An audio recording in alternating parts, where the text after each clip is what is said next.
সমস্ত ছাত্রছাত্রীদের এই লকডাউন পিরিয়ডে আমাদের ইউটিউব চ্যানেলের অনলাইন ক্লাসে স্বাগত। আজকে আমাদের আলোচনার বিষয় হলো নবম শ্রেণীর পৃথিবীর পরিক্রমণ গতির ফলাফল। তো প্রথমেই আমরা এই ছবিটি দেখে নেব। দেখো, এই ছবিতে সূর্যকে সামনে রেখে পৃথিবী একটি উপবৃত্তাকার কক্ষপথে ঘড়ির কাঁটার বিপরীত দিকে 365 দিনে একবার ঘুরে আসে, যাকে আমরা জানি বলা হয় পরিক্রমণ গতি। এই পরিক্রমণ গতির জন্য কয়েকটি বিষয় লক্ষ্য করা যায়। সেটা হচ্ছে পৃথিবীতে দিনরাত্রির হ্রাসবৃদ্ধি ঘটে এবং পৃথিবীতে ঋতু পরিবর্তন ঘটে থাকে। মাত্র যে বার্ষিক গতির জন্য বা পরিক্রমণ গতির জন্য এই দুটি হয় তা নয়, তার সাথে সাথে আরও কয়েকটি কারণ রয়েছে। সেটা হলো পৃথিবীর মেরুরেখা সর্বদা একই দিকে অবস্থান করে। তোমরা দেখো, প্রত্যেকটা মেরুরেখা, প্রত্যেকটা অবস্থানে পৃথিবীর মেরুরেখা একই দিকে রয়েছে। এর কিন্তু দিকটা কোনো সময় চেঞ্জ হয়নি, অর্থাৎ এদিকেই রয়েছে, এদিকে কোনো সময় চেঞ্জ, প্রত্যেকটা রেখা একই রয়েছে। দ্বিতীয়ত হচ্ছে পৃথিবীর কক্ষতলের সাথে মেরুরেখা সর্বদা 67 ডিগ্রি কোণ করে অবস্থান করে।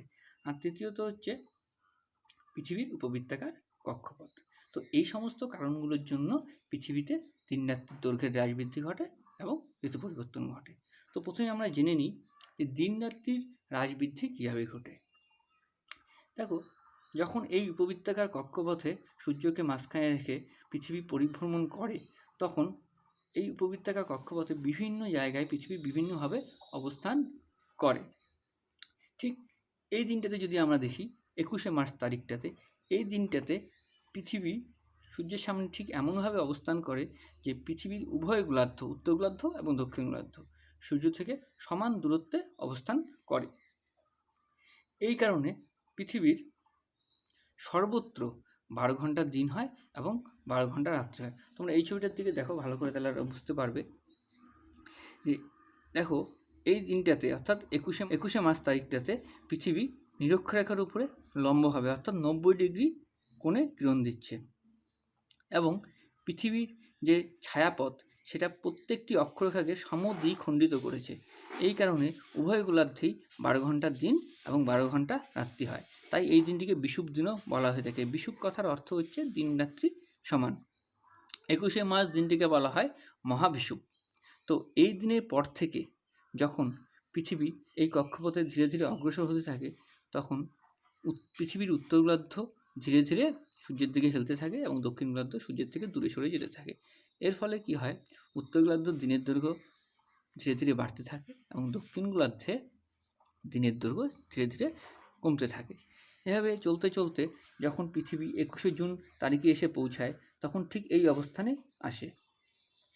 এই ছবিটা ভালো করে তোমরা লক্ষ্য করলে দেখতে পাবে যে এই দিনটিতে উত্তর গোলার্ধ সব থেকে সূর্যের দিকে বেশি ঝুঁকে রয়েছে এবং দক্ষিণ গোলার্ধ সব থেকে দূরে রয়েছে। এই কারণে কি হয়, উত্তর গোলার্ধে দিন সব থেকে বড় হয়। তোমরা একটু ভালো করে এই ছবিটি লক্ষ্য করো যে এটা হচ্ছে নিরক্ষরেখা। এই নিরক্ষরেখার উপরের অংশটি হচ্ছে উত্তর গোলার্ধ এবং নিচের অংশটি দক্ষিণ গোলার্ধ। এবার উত্তর গোলার্ধের দেখো বেশিরভাগ অংশ, এইটুকু অংশ আলোকিত, আর ঠিক অল্প একটু অংশ, উত্তর গোলার্ধের একটু অংশ অন্ধকারাচ্ছন্ন রয়েছে। তাই এর থেকে আমরা বুঝতে পারছি যে এই দিনটিতে পৃথিবীর উত্তর গোলার্ধের দিন সব থেকে বড় হয় এবং রাত্রি সব থেকে ছোট হয় এবং দক্ষিণ গোলার্ধের ঠিক এর বিপরীত অবস্থার সৃষ্টি হচ্ছে। দক্ষিণ গোলার্ধ একটু লক্ষ্য করো যে এটা নিরক্ষরেখার এই অংশটা হচ্ছে দক্ষিণ গোলার্ধ। এই অংশে দেখো দক্ষিণ গোলার্ধের এত বড় অংশটা অন্ধকারাচ্ছন্ন, আর এই যে হলুদ রং করা এই অংশটি আলোকিত। অর্থাৎ এই দিন দক্ষিণ গোলার্ধে রাত সব থেকে বড় হয়, দিন সব থেকে ছোট হয়। তো এই দিনের পর পৃথিবী যখন তার কক্ষপথে আরও অগ্রসর হয়, তখন কি হয়, ধীরে ধীরে উত্তর গোলার্ধ সূর্যের থেকে দূরে যেতে থাকে এবং দক্ষিণ গোলার্ধ সূর্যের কাছে আসতে থাকে।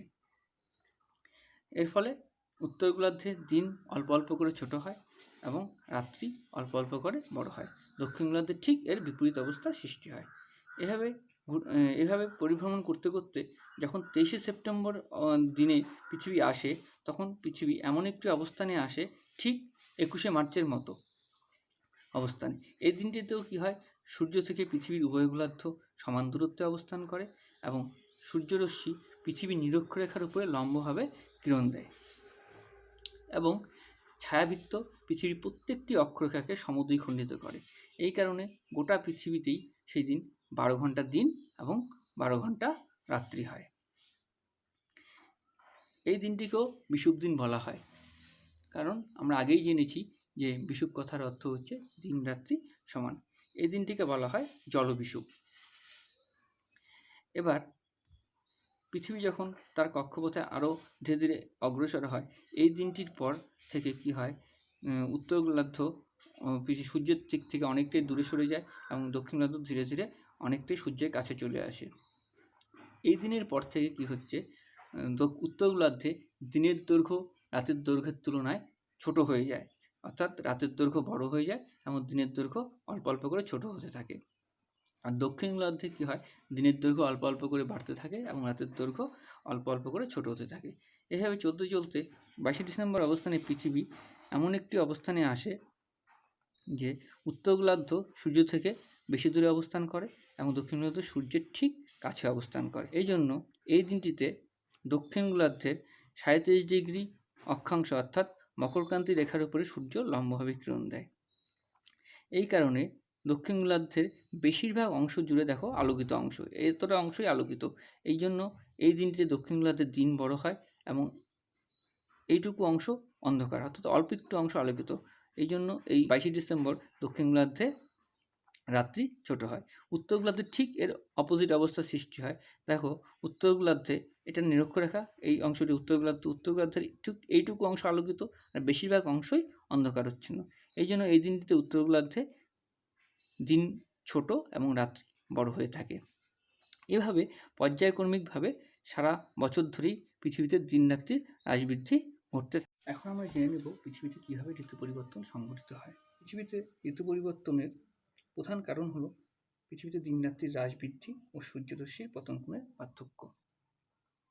প্রথমে একটা বিষয় আমরা জেনে নিই, নিরক্ষরেখা বরাবর সারা বছর ধরে সূর্য লম্বভাবে কিরণ দেয়, তাই এখানে সারা বছরই গ্রীষ্মকাল, এখানে কোনো ঋতু পরিবর্তন লক্ষ্য করা যায় না।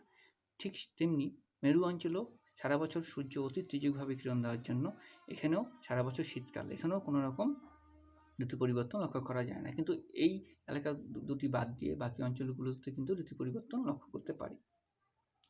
এইভাবে পৃথিবী যখন ঘুরতে ঘুরতে ঠিক 21শে মার্চ এই অবস্থানে পৃথিবী আসে, তখন দেখা যায় এই দিনটিতে সারা পৃথিবীতে 12 ঘন্টা দিন হয় এবং 12 ঘন্টা রাত্রি হয়। অর্থাৎ 12 ঘন্টা দিন হওয়ার জন্য কি হয়, দিনের বেলা যে পরিমাণ পৃথিবী তাপ গ্রহণ করে, ঠিক রাত্রে সমপরিমাণ তাপ পৃথিবী বর্জন করে একটা সমভাবাপন্ন পরিস্থিতিতে চলে আসে। আবার এই দিনটিতে সূর্য পৃথিবীর নিরক্ষরেখার উপরে লম্বভাবে কিরণ দেওয়ায় পৃথিবীর নিরক্ষীয় অঞ্চল বাদ দিয়ে অন্যান্য অঞ্চলগুলোতে না খুব লম্বভাবে কিরণ দেয়, না খুব তীর্যকভাবে কিরণ দেয়। তাই এই দিনটির কিছুদিন আগে ও কিছুদিন পরে গোটা পৃথিবীতেই একটি সমভাবাপন্ন জলবায়ু বিরাজ করে। তাই এই সময়টাতে উত্তর গোলার্ধে হয় বসন্তকাল এবং দক্ষিণ গোলার্ধে হয় শরৎকাল। এবার 21শে মার্চের পরে পৃথিবী যখন তার কক্ষপথে ধীরে ধীরে অগ্রসর হয়, তখন পৃথিবীর উত্তর গোলার্ধ সূর্যের দিকে ঝুঁকতে থাকে এবং দক্ষিণ গোলার্ধ সূর্যের থেকে দূরে সরে যেতে থাকে। এই কারণে উত্তর গোলার্ধের দিন বড় হতে থাকে এবং দক্ষিণ গোলার্ধে রাত বড় হতে থাকে। এভাবে ঘুরতে ঘুরতে যখন 21শে জুন তারিখে পৃথিবী এসে পৌঁছায়, দেখা যায় পৃথিবীর উত্তর গোলার্ধে দিন সব থেকে বড় হয় এবং রাত্রি সব থেকে ছোট হয়। এটা হওয়ার কারণে কি হয়, বড় দিনে যে পরিমাণ সূর্যরশ্মি বা সূর্যতাপ পৃথিবী শোষণ করে, ছোট রাত্রে ঠিক সেই পরিমাণ তাপ কিন্তু পৃথিবী বর্জন করতে পারে না।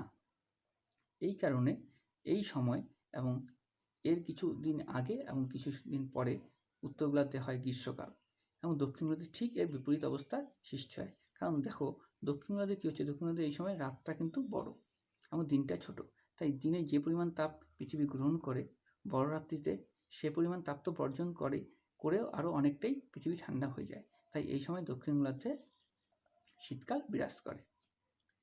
এভাবে পৃথিবী যখন তার কক্ষপথে আরও অগ্রসর হতে থাকে, তত কি হয়, পৃথিবীর উত্তর গোলার্ধ ধীরে ধীরে আবার সূর্যের থেকে দূরে সরতে থাকে এবং দক্ষিণ গোলার্ধ সূর্যের দিকে হেলতে থাকে। এভাবে ঘুরতে ঘুরতে যখন পৃথিবী এই দিনটিতে পৌঁছায়, অর্থাৎ 23শে সেপ্টেম্বর এই দিনটিতে পৌঁছায়, তখন এই দিনটিতে পৃথিবী যেরকম 21শে মার্চের অবস্থা হয়েছিল ঠিক সেরকম অবস্থার সৃষ্টি হয়, অর্থাৎ গোটা পৃথিবীতেই একটা সমভাবাপন্ন জলবায়ু বিরাজ করে, যেটি উত্তর গোলার্ধে হয় শরৎকাল এবং দক্ষিণ গোলার্ধে হয় বসন্তকাল। এরপর পৃথিবী যখন তার কক্ষপথে আরেকটু অগ্রসর হয় তখন পৃথিবীর উত্তর গোলার্ধ ধীরে ধীরে সূর্যের থেকে দূরে সরতে থাকে এবং দক্ষিণ গোলার্ধ সূর্যের দিকে সরতে থাকে। এর ফলে উত্তর গোলার্ধে রাত্রি বড় হতে থাকে এবং দিন ছোট হতে থাকে এবং দক্ষিণ গোলার্ধে দিন বড় হতে থাকে, রাত্রি ছোট হতে থাকে। এভাবে হতে হতে 22শে ডিসেম্বর তারিখে আমরা দেখতে পাই উত্তর গোলার্ধে দিনের দৈর্ঘ্য সব থেকে ছোট হয় এবং রাতের দৈর্ঘ্য সব থেকে বড় হয়। এই কারণে এই দিনটিতে যে পরিমাণ সূর্যতাপ গ্রহণ করে পৃথিবী, বড় রাত্রিতে সেই পরিমাণ তাপ বর্জন করে ঠান্ডা হয়ে যায় পৃথিবী। এই জন্য এই দিনটি এবং এই দিনের কিছুদিন আগে এবং কিছুদিন পরে উত্তর গোলার্ধে শীতকাল হয় এবং দক্ষিণ গোলার্ধে দিন বড় হওয়ার জন্য যে পরিমাণ সূর্যালোক পৃথিবীতে আসে বা সূর্যতাপ পৃথিবীতে আসে ঠিক সেই পরিমাণ তাপ বর্জন করতে না পারার জন্য এই দিনের 1.5 মাস আগেও পরে পৃথিবীর দক্ষিণ গোলার্ধে গ্রীষ্মকাল বিরাজ করে। এইভাবে চক্রাকারে পৃথিবীতে ঋতু পরিবর্তন সংঘটিত হতে থাকে। আজকের ক্লাস এ পর্যন্তই। পরবর্তী ভিডিওতে আবার দেখা হচ্ছে।